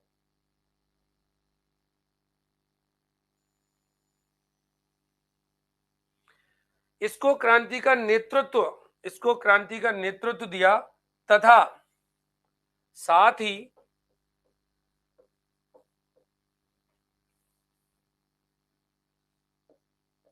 सात व्यक्तियों की समिति बनाई थी, जो सभी सरकारी और गैर सरकारी कार्य देखेगी।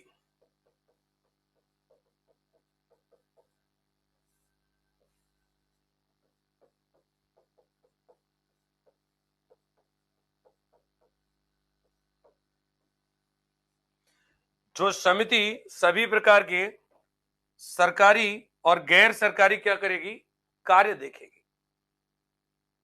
क्लियर हो गई कहानी?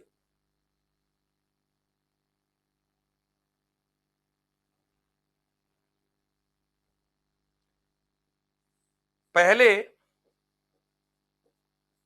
बहादुर शाह जफर ने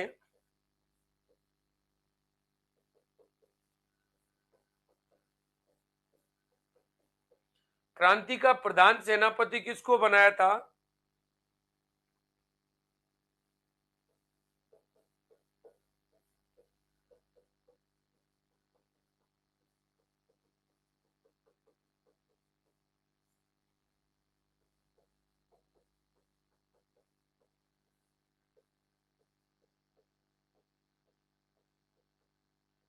शहजादा जहीरुद्दीन को मिर्जा मुगल के नाम से।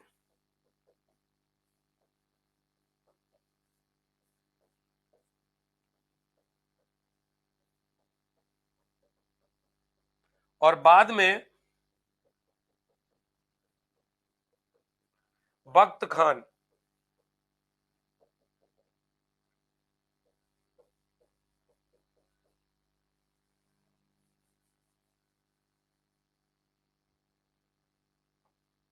बाद में बख्त खान, बाद में किसको बनाया था? बख्त खान को, खान बहादुर खान को क्या हुआ था?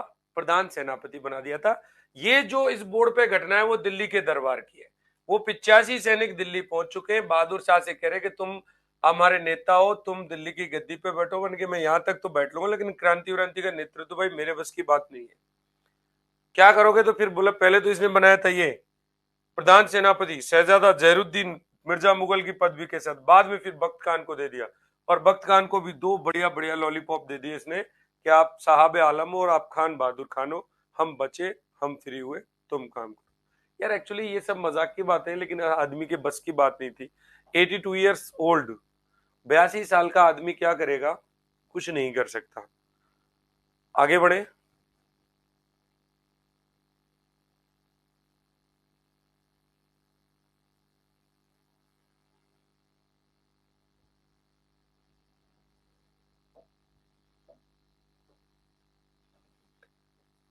इस संघर्ष में, इस संघर्ष में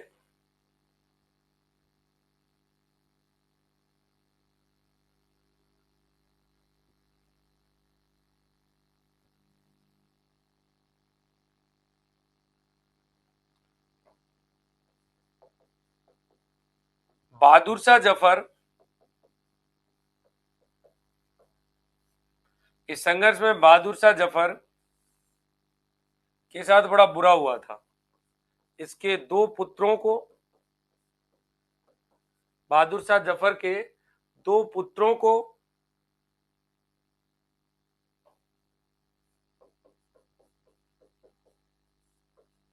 जिनमें एक का नाम था मिर्जा मुगल जो अभी अभी प्रधान सेनापति के पद पे थे, और दूसरा व्यक्ति था इसमें ख्वाजा सुल्तान, मिर्जा ख्वाजा सुल्तान, और इन दोनों को गोली से उड़ा दिया।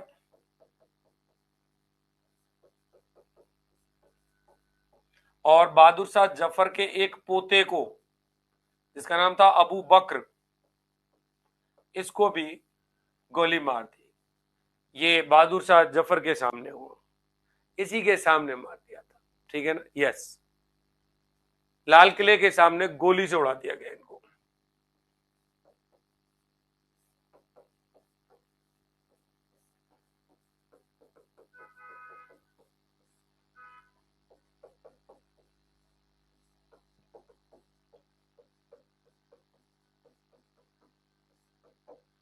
लाल किले के सामने गोली से उड़ा दिया।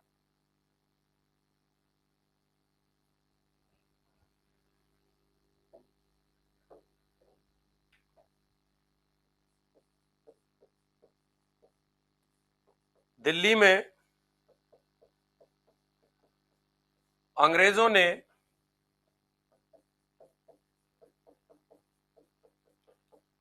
विद्रोहियों को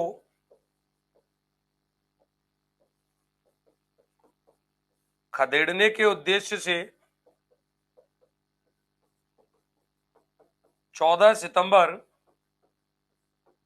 1857 से कार्यवाही प्रारंभ की। कार्यवाही प्रारंभ की, या फिर हम लोग कह सकते हैं कि अबू बक्र लिखा हुआ, अबू बक्र पोते के आगे अबू बक्र।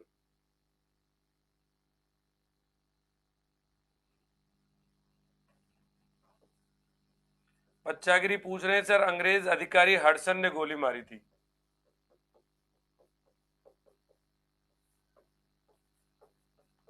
किसने गोली मारी थी? हडसन, हडसन ने गोली मारी थी बच्चागिरी, ठीक है ना?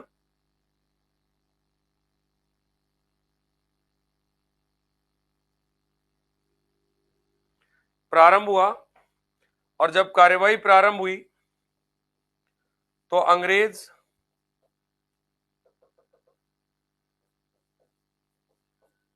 और अंग्रेजों का जो प्रधान सेनापति था वो इस समय कौन हुआ करता था? वो जब इन्होंने कार्यवाही प्रारंभ की तो वो एंसन था, ठीक है ना, एंसन। एंसन की क्या हो गई थी, इसमें मृत्यु हो गई थी संघर्ष में, और एंसन की मृत्यु के बाद में इन्होंने यहां पर जो अंग्रेजों का प्रधान सेनापति बनाया था वो बनाया था हेनरी बनार्ड को। किसको बनाया था? फिर उसके बाद हेनरी बनार्ड नाम का व्यक्ति आ गया। मैं एक भी पॉइंट छोड़ के नहीं चलूंगा, आप यकीन मानिएगा बहुत गजब तरीके की चीजें आ जाएंगी। तो जब ये कार्यवाही 14 सितंबर 1857 को अंग्रेज चाहते हैं कि इन विद्रोहियों को खदेड़ दो दिल्ली से, तो कार्यवाही प्रारंभ करते हैं। तो पहले प्रधान सेनापति एंसन था, एंसन बेचारा मारा गया, और इसके बाद इन्होंने हेनरी बनार्ड को क्या कर दिया, यहां पर अंग्रेजों का प्रधान सेनापति बना दिया था। आगे बढ़े बच्चों, आगे बढ़े, जल्दी बताओ।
आगे बढ़ते हैं।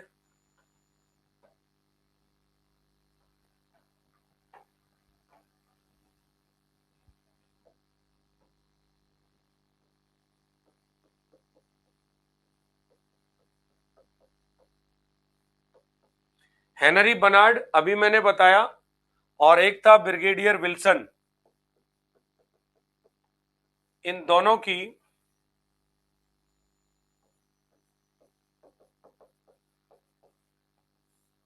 संयुक्त सेना ने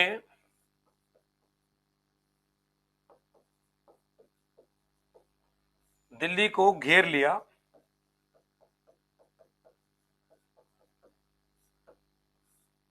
इन दोनों की संयुक्त सेना ने क्या किया? हाँ, अधिकारी हडसन ने गोली मारी, इन्होंने घेर लिया।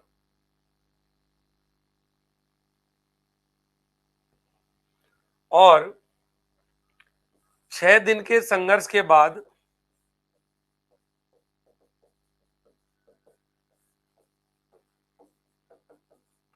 6 दिन के संघर्ष के बाद क्या हुआ था? 20 सितंबर 1857 को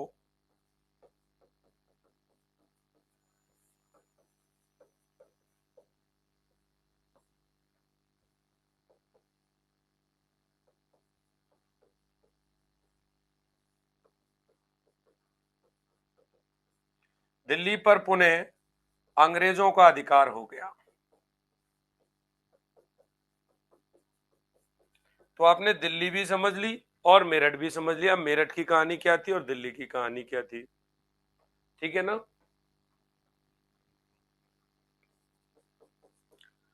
जॉन निकलसन की इस संघर्ष में मृत्यु हुई थी। यह प्रश्न पूछा जाता है कि दिल्ली वाले संघर्ष में किस अधिकारी की मृत्यु हुई, तो जॉन निकलसन की इस संघर्ष में मृत्यु हुई थी। ठीक है भाई, बहुत बढ़िया।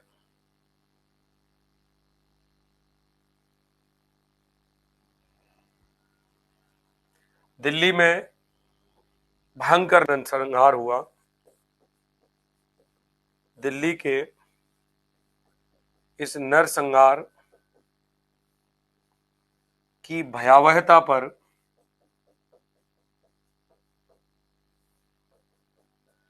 एक व्यक्ति थे अंग्रेजों के ही, जो कि बंबई के गवर्नर थे, लॉर्ड एल्फिंस्टन।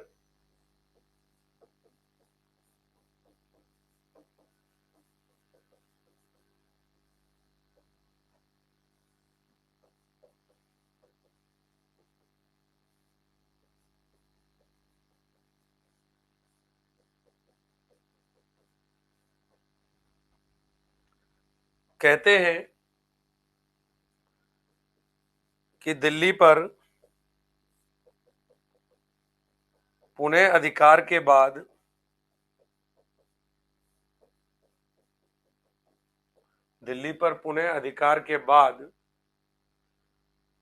ब्रिटिश सेना के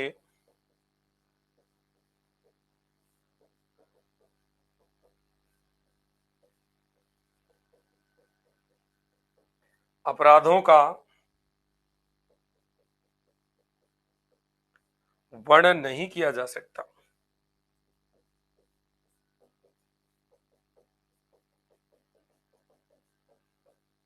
इनके अपराधों का वर्णन नहीं किया जा सकता क्योंकि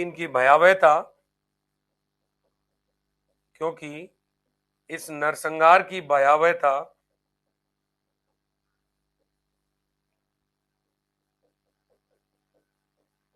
नादिर शाह के आक्रमण से भी अधिक थी।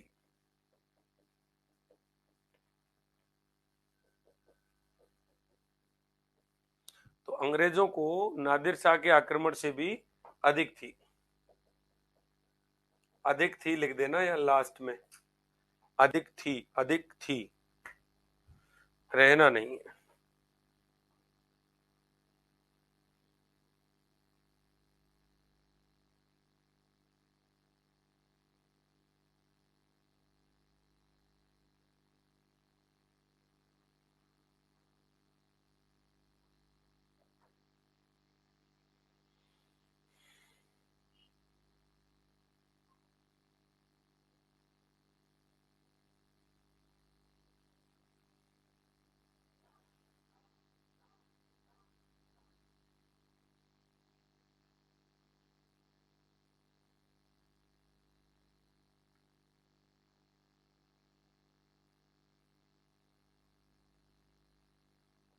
डन हो गया?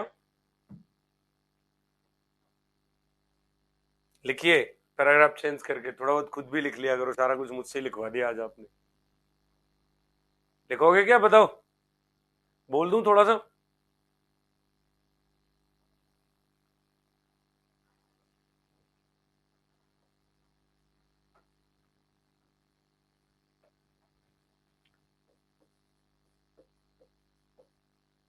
दिल्ली में इस समय उर्दू के प्रसिद्ध शायर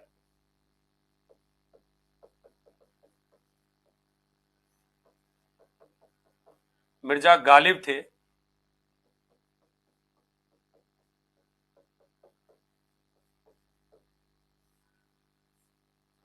दिल्ली के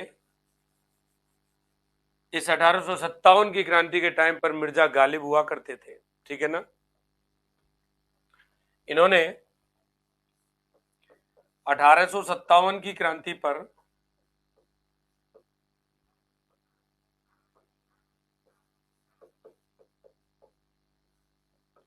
एक बुक लिखी थी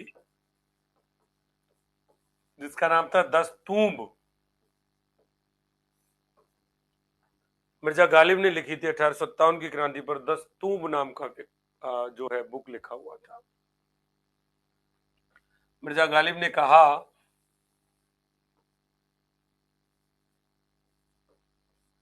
क्या कहा कि मेरे सामने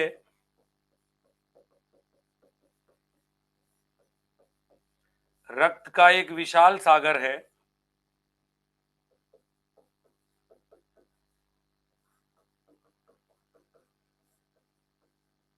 अब ये तो खुदा ही जानता है कि मुझे और क्या क्या देखना बदा है।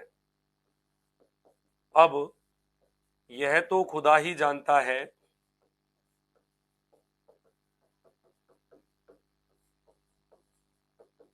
कि मुझे अब अभी क्या क्या देखना बदा है।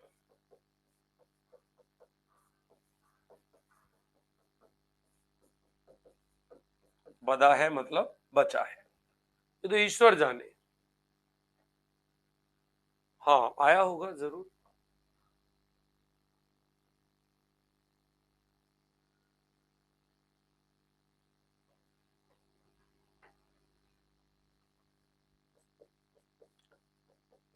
मिर्जा गालिब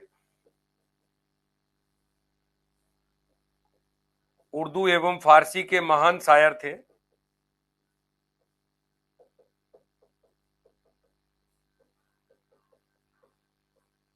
उर्दू एवं फारसी के महान शायर थे।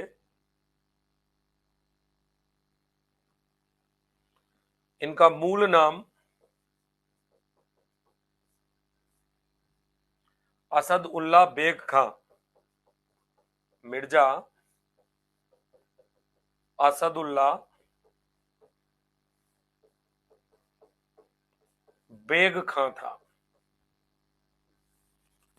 नेट वेट तो बहुत छोटी सी चीज है यार। अगर दुनिया का कोई टफेस्ट एग्जाम भी हो रहा हो ना, तो तुम रेगुलर 7-8 महीने इस कंटेंट को पढ़ जाओगे तो मुझे नहीं लगता कि इससे बाहर कभी कुछ जाएगा।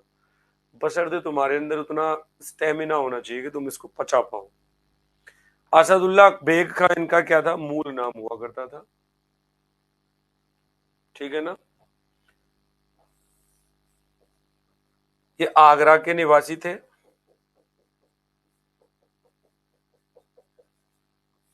और अंतिम मुगल बादशाह बहादुर शाह जफर के दरबारी कवि थे।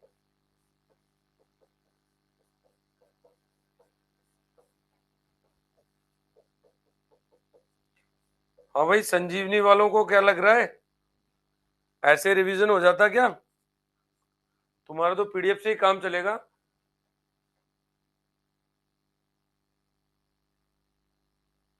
अरे भाई, मैं संडे को पढ़ा दूंगा इस बार रमन, बिल्कुल, वेरी गुड। टेंशन मत लो आप।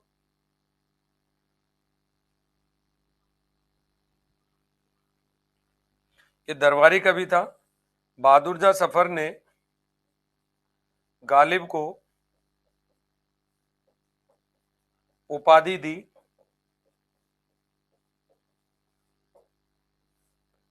बहादुर शाह जफर ने गालिब को उपाधि दी थी। एक तो उपाधि दी थी इनको नज्म-उद-दौला की और एक दबीरुल मुल्क की। नज्म-उद-दौला और एक उपाधि थी दबीर उल मुल्क। मुझे आप दो आंसर बताओ कि ये उपाधि किसकी और किसने दी थी, लिख के बताओ। अब करवा देंगे यार, टेंशन मत लो आप चाहो तो यूट्यूब पे पढ़ा देता हूँ वो।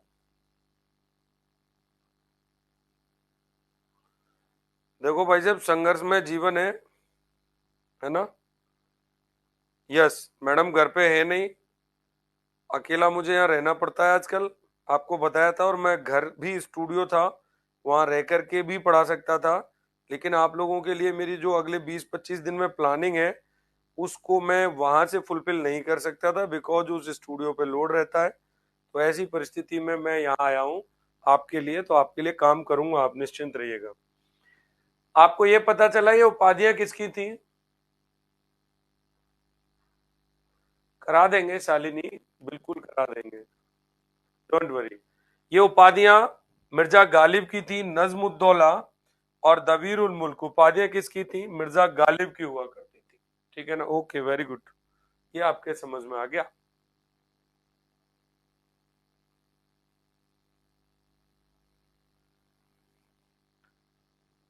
मिर्जा गालिब की एक उपाधि और रखना,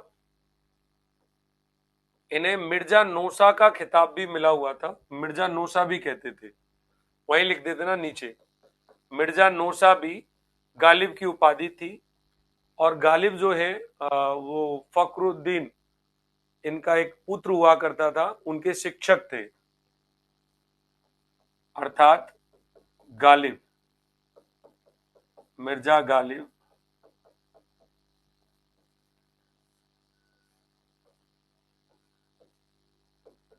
शिक्षक थे बहादुर शाह जफर के पुत्र के। यार रहने दो, ये कोई जरूरी नहीं है इतना लिखना यार, बहुत हेल्दी हो जाता है ये, मतलब बहुत लेंदी हो जाता है। हेल्दी तो क्या होगा।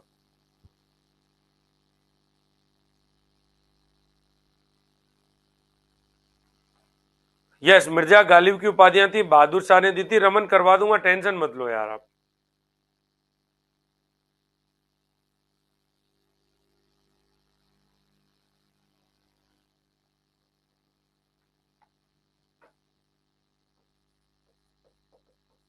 हर्षन,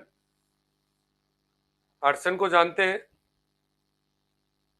इसने 20 सितंबर 1857 को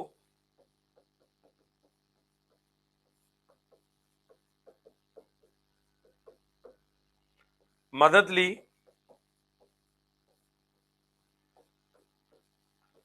इलाही बख्श से।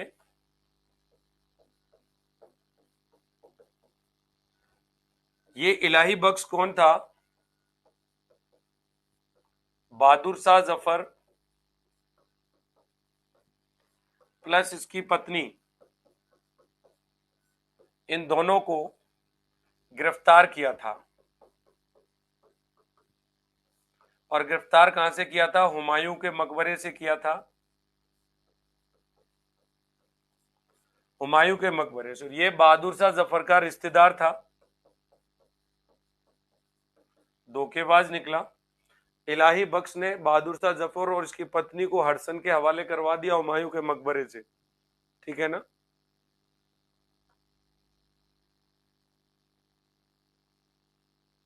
अरे करवा देंगे यार, आप क्यों टेंशन ले रहे हो? कितने मैसेज कर दिए, पढ़ने में ध्यान नहीं है तुम्हें?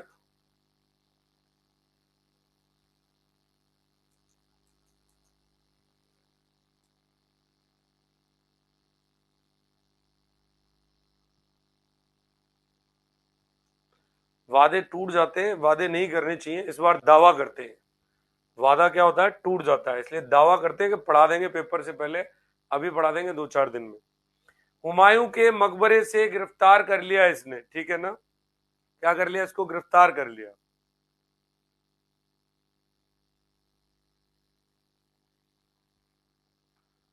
यहां पे ऐसे कहते हैं कि ये जब हडसन गया था बहादुर शाह जफर को गिरफ्तार करने के लिए, तो बहादुर शाह जफर जो है हुमायूं के मकबरे में अपने 2 बेटों के साथ में छुपा हुआ था।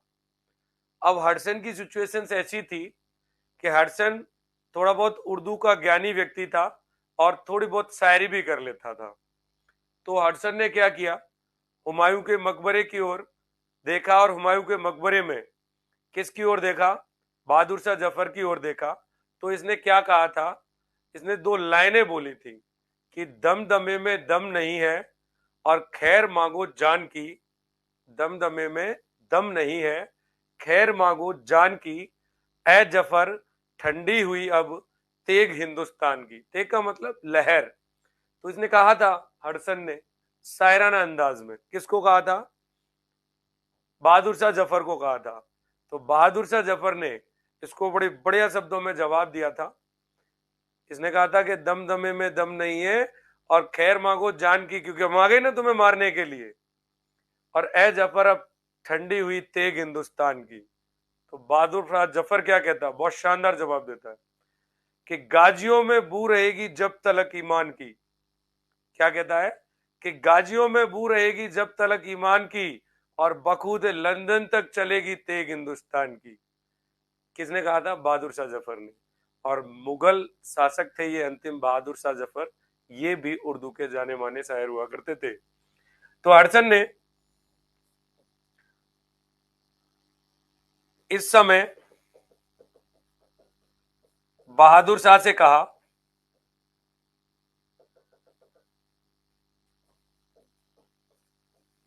कि दमदमे में दम नहीं है,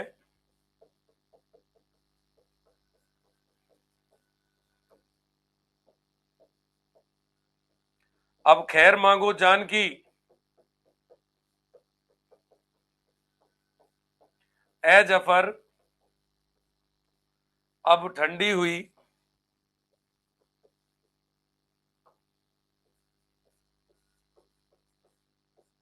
ए जफर अब ठंडी हुई, तेग हिंदुस्तान की। जवाब में जफर ने कहा, जवाब में जफर ने कहा कि गाजियों में बू रहेगी जब तलक ईमान की, गाजियों में बू रहेगी जब तलक ईमान की, बखूते लंदन तक चलेगी,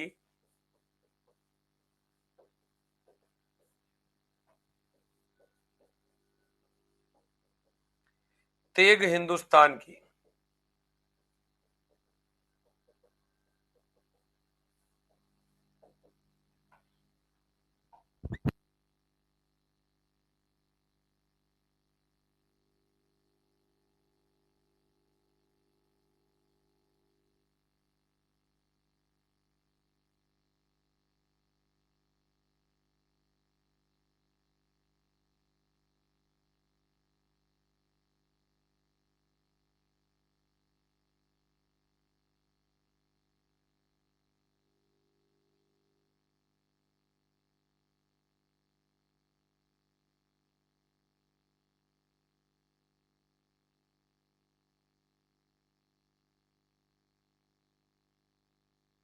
बहुत है आज के लिए, या आज ही सब कुछ निचोड़ लोगे? बताइएगा। चलो इसको तो पूरा ही कर लेते हैं। ठीक है, बहादुर शाह जफर के साथ क्या हुआ? बड़ा बुरा हुआ यार, है ना?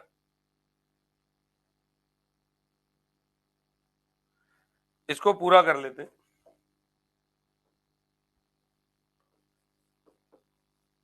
लाल किले में जफर पर मुकदमा चला,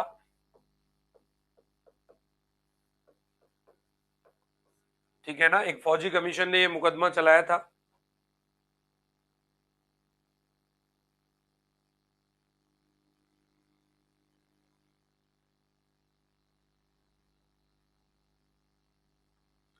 अब मुकदमे की डिटेल नहीं लिखाऊंगा मैं, बहुत लंबा हो जाता है। मुकदमा चला और मुकदमे में ये निर्णय लिया गया कि इसको मृत्यु दंड नहीं दिया जाएगा, इसको मृत्यु दंड नहीं दिया जाएगा, बल्कि इसको, इसकी पत्नी जीनत महल नाम था उसका, जीनत महल सहित मांडले जेल भेज दिया गया।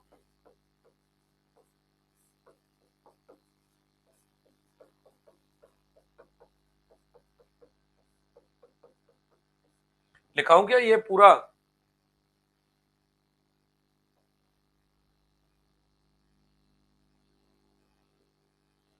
पत्नी जीनत महल सहित इनको क्या कर दिया था? मांडले के किले में बंदी बना करके इनको यहां पर रख दिया था। और दोस्तों, बड़ी शिद्दत के साथ क्या हुआ यहां पर, अपने अंतिम दिनों में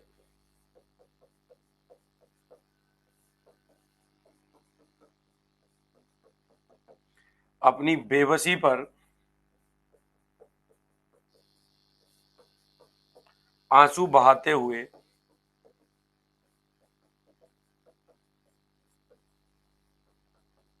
जफर ने लिखा,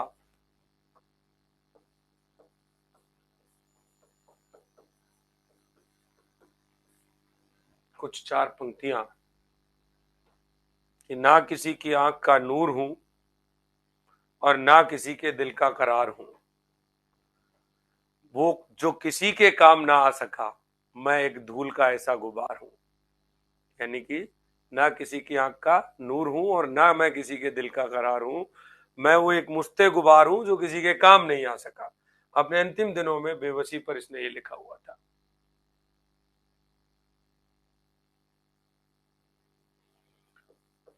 ना किसी की आंख का नूर हूं और ना किसी के दिल का करार हूं।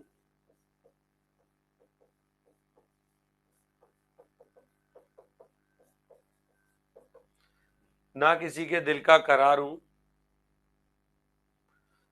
जो किसी के काम ना आ सके,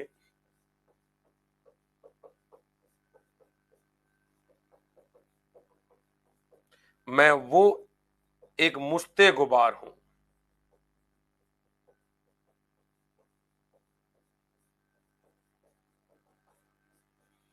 4 पंक्तियां हैं, बहादुर शाह जफर ने लिखी। लिखिएगा जल्दी से।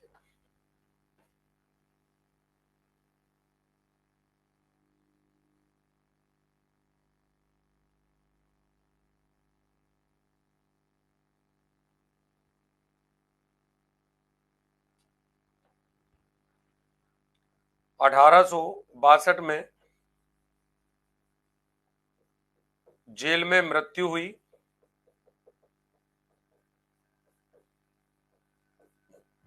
बाद में वहीं दफना दिया गया और इनकी इच्छा के अनुसार इनकी कब्र पर लिखा हुआ है,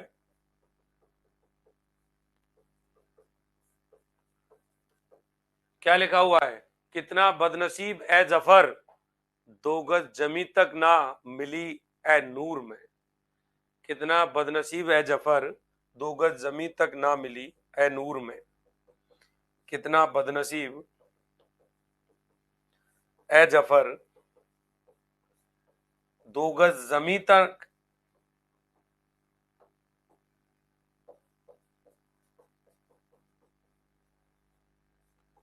ए नूर में। ये इनकी कब्र पे लिखा हुआ है।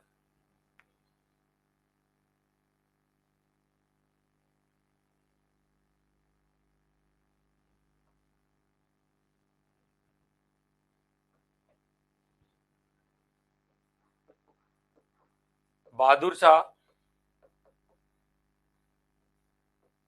जफर उपनाम से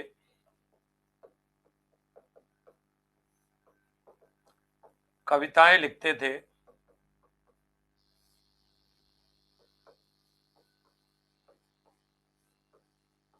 एक प्रसिद्ध नज्म इनकी मैं आपको और सुना देता हूं। एक इनकी प्रसिद्ध नज्म है जो बड़ी फेमस है, वो भी मैं आपको सुना देता हूं। महल देखा, तख्त देखा, जिस्म से जुदा सर देखा। क्या देखा? कि महल देखा, तख्त देखा और जिस्म से जुदा सर देखा। बिछड़ता लाल किला देखा, बिछड़ता लाल किला देखा, बिछड़ता लाल किला देखा। हाय वो गम बिछड़ने का,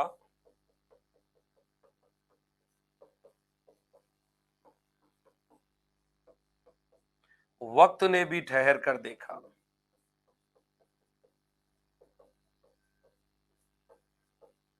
ऐसा लग रहा है ना हिंदी साहित्य पढ़ा रहे हैं क्या। ये इनकी एक फेमस लाइनें हैं।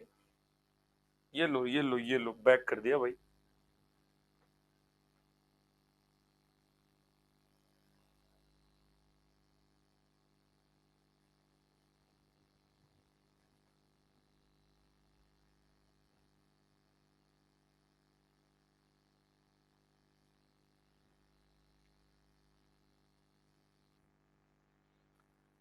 गालिब का पूरा असर था इनके ऊपर, तो गालिब इनका दरबारी कवि हुआ करता था। बहादुर शाह जफर ने एक पत्र लिखा था, ये परीक्षा में पूछा जाता है। इस पत्र का नाम था इस्तेहार। और इस इश्तिहार पत्र के माध्यम से इसने कुछ लिखा था, मैं आपको बोल देता हूं, आप लिख लेना। एक पत्र लिखा था, इश्तिहार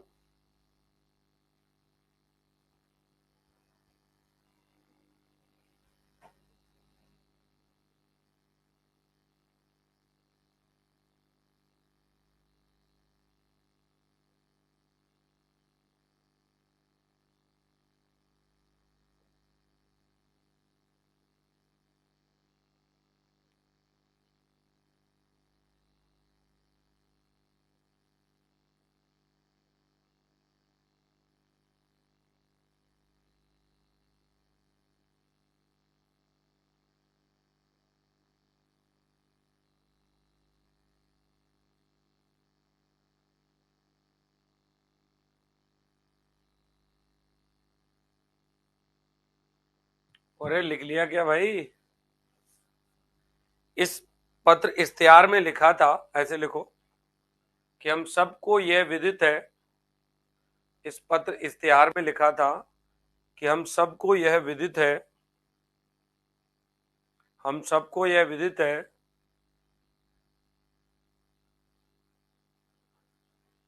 कि हिंदू और मुसलमान सभी हिंदुस्तानी लोग, हम सबको यह विदित है कि हिंदू और मुसलमान सभी हिंदुस्तानी लोग,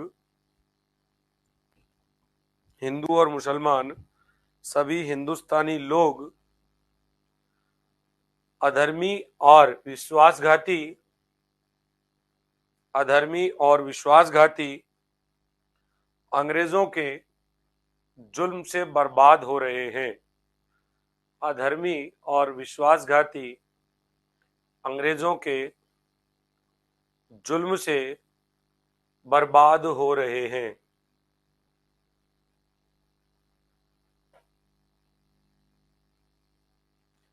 एक बार लिखना, बहादुर शाह का दरबारी कवि था जहीर दहलवी, इसको सेट कर देना कहीं। बहादुर शाह का दरबारी कवि था जहीर दहलवी, इसने क्या लिखा था? दास्ताने गदर लिखी थी, इसने लेखन किया था, और इसके ग्रंथ का नाम क्या था? दास्ताने गदर। ये 1857 से रिलेटेड एक इस व्यक्ति के निजी अनुभव है इस किताब में। तो बहादुर शाह का दरबारी कवि था ये। ठीक है, आज इतना ही रख लेते हैं, फिर एक बार 5 बजे 5:30 बजे जब भी टाइम मिलता है आते हैं फिर दोबारा से। कल आपको लखनऊ लेके चलेंगे, बड़े घुमाने नवाबों के शहर में। हाँ भाई, okay, thank you so much, धन्यवाद। मजा आया ना पढ़ के? 2 घंटे हो गए आपकी क्लास लगातार आज। चलिए रखते हैं फिर।